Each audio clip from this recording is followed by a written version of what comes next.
بھائی نے سوال کیا کہ اپنے آپ کو حسینی کہنے میں کیا حرج ہے،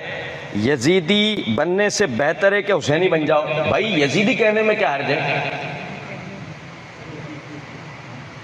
سب سناٹے میں آ گئے، یہ کیا کر دیا؟ بھائی توجہ سے سنو، انشاءاللہ آپ کو سمجھ میں آئے گی بات۔ اپنے آپ کو یزیدی کہنے میں کیا حرج ہے؟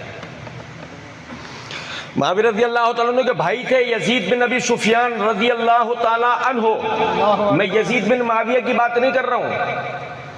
وہ کربلا والے کی میں بات کر رہا ہوں، وہ جو شام کے گورنر تھے، جنہیں شام کا گورنر بنایا تھا محمد الرسول اللہ صلی اللہ علیہ وسلم۔ معاویہ رضی اللہ تعالیٰ عنہ، ان سے بھی پہلے جن کا مقام تھا وہ ہے ان کے بھائی یزید بن ابی سفیان۔ اب اگر یزید بن ابی سفیان سے نسبت کر کے ایک آدمی خود کو یزیدی کہے تو کیا حرج ہے بھائی؟ جی تو ایک ویڈیو آپ نے ملاحظہ کی، الحمدللہ رب العالمین اللہم صلی علی محمد وعلی آل محمد۔ اسی ویڈیو میں ایک بہت بڑی جہالت کا ارتکاب کیا گیا، باقی ویڈیو کا حصہ ہم ابھی نہیں چلا رہے۔ کیا جہالت کا ارتکاب کیا گیا؟ نبی علیہ الصلوۃ والسلام کے اوپر ایک بہت بڑا جھوٹ بولا گیا کہ نبی علیہ الصلوۃ والسلام نے ابو سفیان کے بیٹے یزید بن ابی سفیان کو گورنر شام بنایا۔ اتنی بڑی جہالت ہے کہ نبی علیہ الصلوۃ والسلام کے دور کے اندر شام فتح نہیں ہوا، بلکہ حضرت ابوبکر صدیق رضی اللہ عنہ کے دور کے اندر اس کی فتوحات کا آغاز ہو رہا ہے، اور حضرت عمر کے دور کے اندر بھی شام کا بڑا حصہ فتح ہو رہا ہے۔ اور یہ بندہ نبی علیہ الصلوۃ والسلام کے دور میں جب شام فتح نہیں ہوا، اس وقت ہی ابو سفیان کے بیٹے یزید کو گورنر لگا کے دکھا رہا ہے اور بول رہا ہے نبی علیہ الصلوۃ والسلام نے یہ کام کر کے دکھایا۔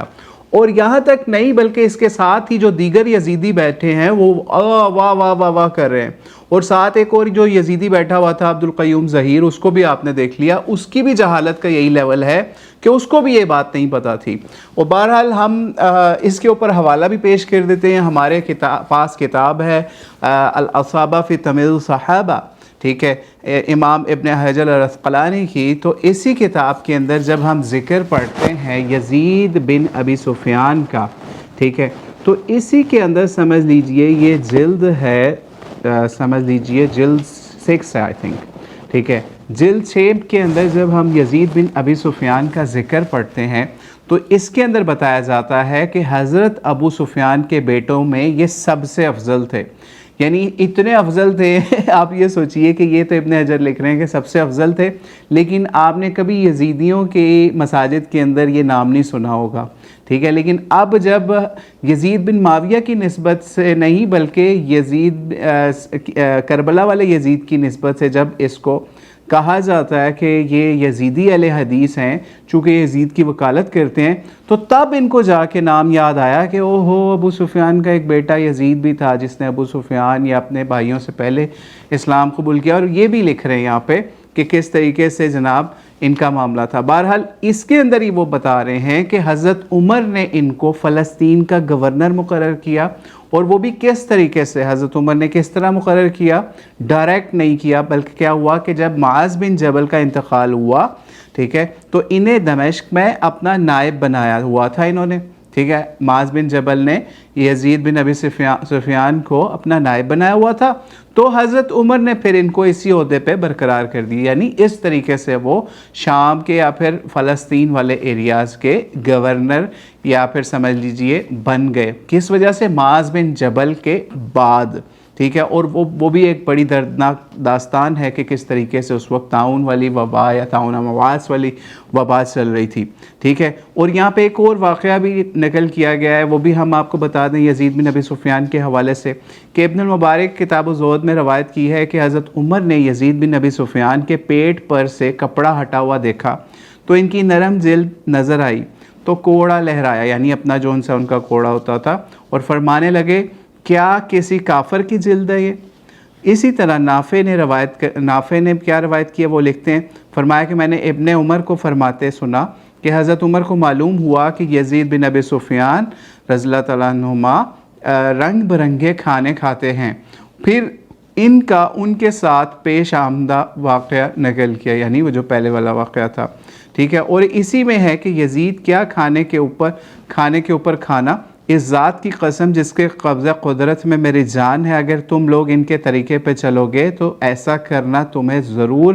ان کے ڈگر سے ہٹا دے گا۔ اس طرح کا بھی قول ملتا ہے۔ آگے کہہ رہے ہیں ابن مبارک اس میں منفرد ہیں، اور آگے بھی کچھ اور چیزیں، اور بتا رہے ہیں کہ 18 ہجری تعاون امواس میں ان کا انتقال ہوا، ٹھیک ہے، اور ان کی وفات تاخیر سے ہوئی یہاں تک کہ فتح قیصریہ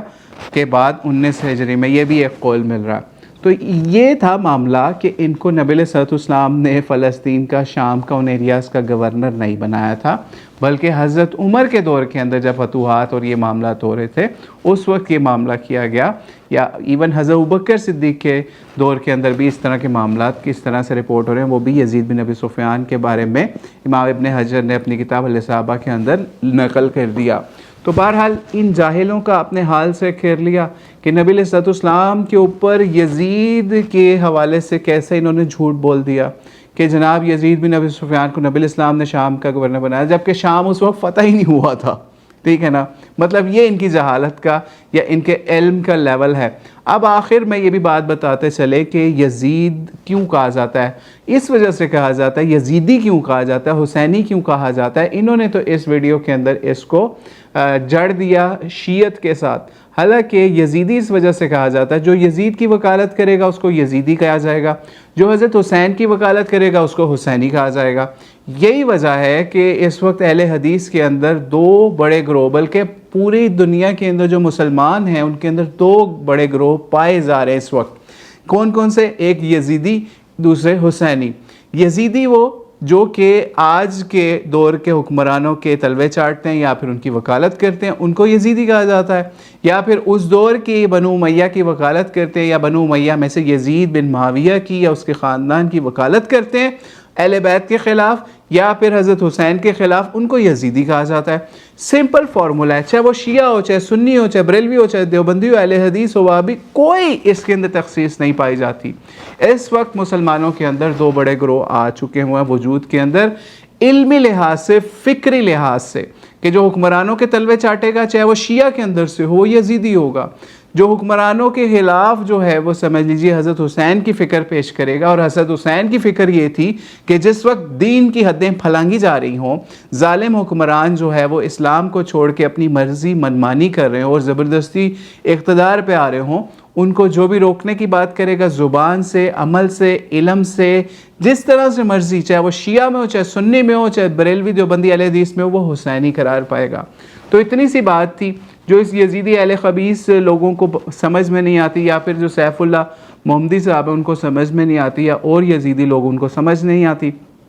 تو بہرحال یہ معاملہ ہے جو ہم نے آج آپ کے سامنے واضح کر کے دکھا دیا کہ یہ لوگ کہتے کیا ہیں اور کرتے کیا ہیں، اور یزید کے حوالے سے یزید بن معاویہ جو ہے اس کی وکالتیں کرتے ہیں، اس وجہ سے ان کو یزیدی کہا جاتا ہے۔ لیکن انہوں نے اس کو کور کیسے کرنا ہے کہ جناب آپ ہمیں یزیدی اس لحاظ سے کہہ لیں کہ جناب یزید بن ابی سفیان کے حوالے سے اور اس حوالے سے جو انہوں نے جھوٹ بولا وہ بھی ہم نے آپ کے سامنے بیان کر دیا۔ تو اللہ تعالیٰ سے دعا ہے اللہ تعالیٰ ہمیں حسینی بننے کی توفیق عطا فرمائے، اور یزیدی اہل خبیثوں سے اللہ تعالیٰ اس مسلمان امت کی حفاظت کرے جنہوں نے اس دین کو برباد اور تباہ کرنے کا معاملہ کیا۔